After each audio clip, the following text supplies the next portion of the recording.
Assalamualaikum warahmatullahi wabarakatuh. Buya Umi yang semoga dirahmati Allah. Buya, saya hamba Allah di Indramayu, Buya. Buya, apa yang harus dilakukan jika cinta hilang dalam perjalanan rumah tangga kita dan sulit untuk diperbaiki lagi karena kesalahan pasangan yang sering kasar dan suka menuduh, Buya? Terima kasih, mohon doanya. Baik, pertama yang harus kita hadirkan bahwa sebab hilangnya cinta itu yang harus kita benahi dulu. Sebab hilangnya cinta, Buya. Cinta. Sebab apa artinya kita membuat cinta, tapi sebab hancurnya cinta tidak pernah kita tepis, kita beresi. Jadi menjadikan sebab runtuh atau hilangnya bangunan cinta itu sendiri yang harus kita badai-badainya itu apa sebabnya itu harus kita benahi dulu. Kita benahi. Baru nanti kita sah berbicara tentang bagaimana membangun cinta kembali. Akan tapi ketahuilah, sebesar apapun badai itu, lihat, harus diselesaikan. Biarpun berselesainya harus perpisahan. Misalnya karena badainya itu bentuk pelanggaran syariat. Apa yang harus dipertahankan kalau suami tidak sholat, suami mabuk, suami keras, suka nempeleng dan sebagainya? Itu kan pelanggaran yang luar biasa besar. Apa artinya untuk mempertahankan itu semuanya? Kalau bisa dibenahi, yang tidak sholat menjadi sholat, yang mabuk menjadi tidak mabuk, hebat, luar biasa. Dia punya fungsi sebagai seorang istri yang punya fungsi dakwah. Hebat itu. Akan tapi jika dungu itu menjadi bab dungu, jadi sudah tahu suaminya begitu masih saja mau saja, itu dungu, bukan sabar. Sabar itu ada aturan. Sabar itu adalah di saat hak kita tidak diberi. Tapi kalau melihat suaminya tidak sholat dan sebagainya kok diam, itu dungu. Tadi kalau tadi enggak, ini ya masalah kasar dan suka menuduh gitu ya. Kasar, mohon maaf, menuduh itu sendiri, mohon maaf. Sayyidina Ali mengatakan, man wada'a nafsahu mawadi'atu mati fala yalumanna ila nafsi. Kalau ada orang meletakkan dirinya di tempat tertuduh, ya jangan disalahkan kecuali dirinya sendiri. Kenapa dituduh? Harus tanya dulu dong. Anda bekerja di mana? Dengan siapa teman Anda? Ini memang harus dideteksi secara detail. Tidak bisa.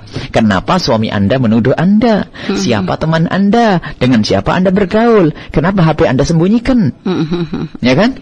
Biarpun urusannya bukan urusan dengan laki-laki, mungkin Anda urusan dengan kakak yang tidak boleh diketahui, ya kan? Di saat Anda menyembunyikan itu menimbulkan kecurigaan sehingga menuduh. Jadi kita perlu koreksi diri, itu paling penting kalau pengen selamat. Setelah kita tuntas koreksi diri, baru kita melangkah kepada pasangan, nilai pasangan. Dan tadi, kemudian setelah itu menumbuhkan cinta, baik untuk mempertahankan rumah tangga. Lihat, selagi tidak ada pelanggaran syariat, selagi tidak ada pelanggaran syariat di dalam rumah tangga Anda, lihat.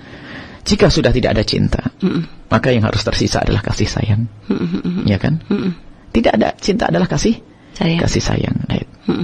Baiklah, kalau sudah tidak ada kasih sayang misalnya, sudah tidak nyaman, mungkin hati atau bagaimana itu biasanya. Maka baik, setelah tidak ada kasih sayang, kan harus ada martabat selanjutnya. Baik, kalau sudah tidak ada kasih sayang, nanti martabat bahasanya hubungan kita, hubungan suami istri itu sudah tidak ada cinta, tidak ada kasih sayang, ada martabat yang lain. Yaitu adalah bahwasanya pasangan itu adalah amanat. Ya kan? Amanat yang harus dijaga. Maka dengan itu akan selamat nanti. Sehingga mungkin orang menjalani hidup tanpa cinta.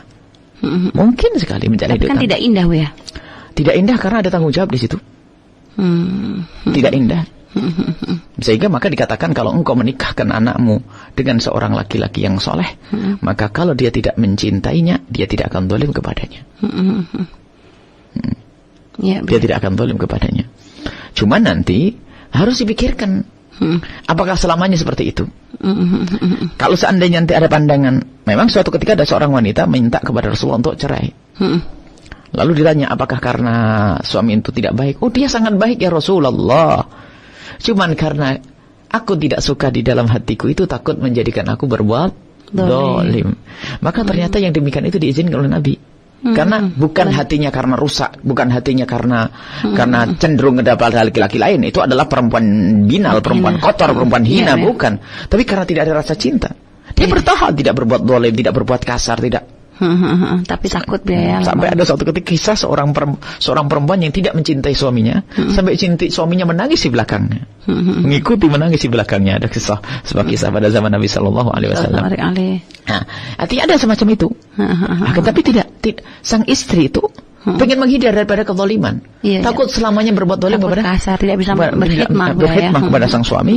Maka saya itu minta solusi kepada Nabi SAW. Diperkenankan untuk berpisah. Karena kasusnya bukan karena apa?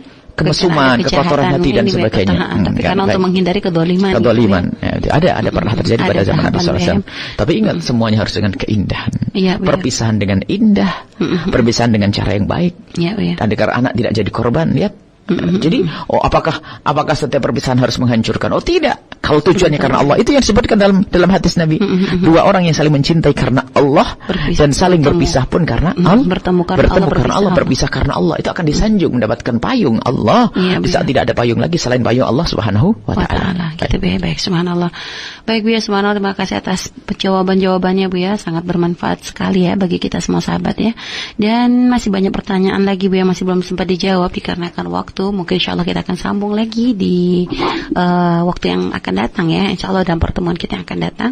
Semoga Allah senantiasa memberikan kemudahan dan kesempatan bagi kita untuk terus mencari ilmu, untuk semakin menjadikan rumah tangga kita semakin indah ya sahabat ya.